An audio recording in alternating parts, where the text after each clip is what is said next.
Much has already been written and documented on the life of Singapore's founder, Sir Stamford Raffles. But now we are going to reveal the top 5 things that will surprise you about Raffles. Number 5. He started work when he was 14. His father, at the end of his life, obviously couldn't provide for his family and had to send Raffles out to provide for the family in some way. And Raffles always was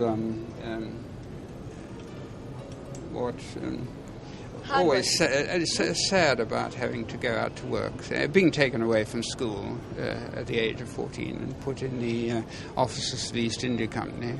Number 4. He was a celebrity blogger of his time. But he was a great man, there's no question. He's a good man. He had weaknesses, obvious weaknesses. I mean, he is inclined to publicize his activities, which today we would think is bad, but it's like writing. What? It's like blogging. I don't know about that, but he wanted to keep his name forward in London, and he'd write. Yes, I suppose. Number 3. He was scalped by one of his best friends. On the day of Raffles' death, his friend Sir Everett Home, who was president of the chairman of the Royal College of Surgeons, was brought in to do an autopsy, and he knew, of course, of the suffering of Raffles over the years with these headaches, which we now know is due to hemorrhaging of blood into the brain. And being a surgeon and interested, he couldn't wait to get Raffles' head off, and he found, in fact, in the brain this large coagulation of blood, amounting to what he said about the size of a pullet's egg, small egg. And I think it was really for this reason that examples of his hair survive, because simply his head was taken off. And there's another example of his hair in the another side of the Raffles family in England. Number 2. He had 2 wives, and he thought his second wife was ugly. This is written, of course, on his honeymoon, his marriage to his second wife, Sophia Hull. And this letter is interesting in a way because it seems to be Raffles-centric in a sense, talking about his comfort and so forth.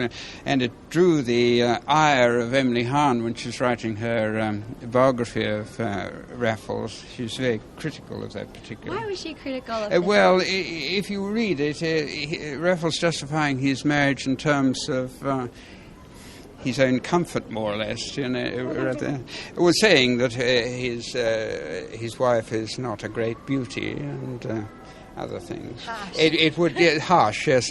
Feminists would probably take. And number 1, Raffles was the Ashton Kutcher of the 1800s. With umbrage too. But he was happy in his second marriage, yes? Yes, he's happy in his second marriage. He's happy in his first marriage. I mean, his first marriage, and in the book is reproduced for the first time a portrait of his first wife, Olivia Mariamna. She was 10 years older than he was, and I wrote a biography of each of these wives some years ago. I concluded then that he was probably more in love with his first wife than his second. His feelings towards his second wife are very strong.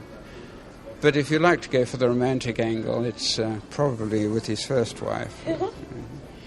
The collection, which features a lot of intimate details about Sir Stamford Raffles' life, including his relationship with his mother, will have several key items displayed in an exhibition at Marriott Hotel till the 5th of October.